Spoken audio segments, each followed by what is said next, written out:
The late 1930s saw a huge boom in transatlantic travel. It was decided that the United States wanted its own grand ship of state. On the 31st of August 1939, in front of 30,000 cheerful people, the SS America was launched by Mrs. Franklin D. Roosevelt and was the largest American passenger ship yet built. It was to be the most modern and luxurious for its time and could carry over 1,200 passengers in comfort and sophisticated style. However, it was drafted into military service in 1941, under the name USS West Point. The ship served as a troop transport and sailed all over the world with many close calls. After the war, the America was extensively restored and finally entered service as a transatlantic liner in late 1946. It was operated by United States Lines and proved to be extremely popular with regular passengers. By the early 1960s, jet travel became increasingly popular and ocean liners were soon made redundant, including the venerable SS America. It was not long before the ship was pulled from service and put up for sale. In 1964, the vessel was sold to the Greek company Chundros Lines and renamed Australis.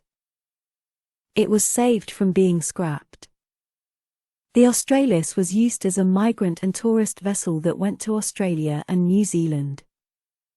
It still retained its original 1940s decor and kept the charm and glamour of a bygone era. But times were changing and the beloved ship had to adapt in order to survive.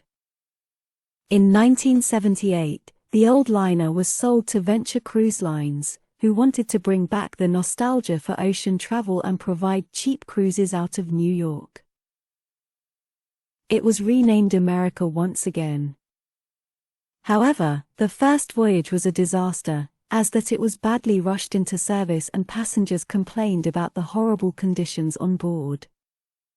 The America was soon arrested for unpaid debts and its owners went bankrupt. Ironically, it was Chundros Lines that saved it once again and had it refurbished for cruising in the eastern Mediterranean, under the name Italis.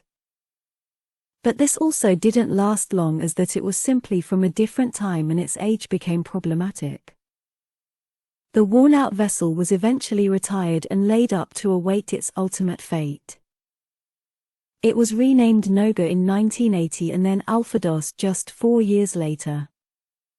There were plans to bring it back to its former glory, but became nothing more than a faded dream for its owners. Despite being a ship from the past, there were still hopes to preserve it. In late 1993, it was sold to an Asian company, who had grand plans to restore the historic liner as a floating hotel in Thailand, under the name American Star. However, the ship broke free from its tow during a fierce storm off the Canary Islands. After several days adrift, on the 18th of January 1994, the American Star ran aground off the island of Fuerteventura and split in two by the pounding waves. It was forever lost to the elements.